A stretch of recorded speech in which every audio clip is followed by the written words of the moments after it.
மன்னவா ஒரு கோயில் போய் இந்த மாளிகை எதற்காக? தேவியே என் ஜீவனே இந்த ஆலயம் உனக்காக.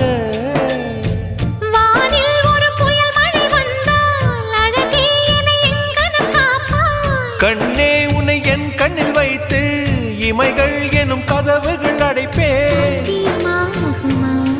நான் சத்தியம் செய்யவா?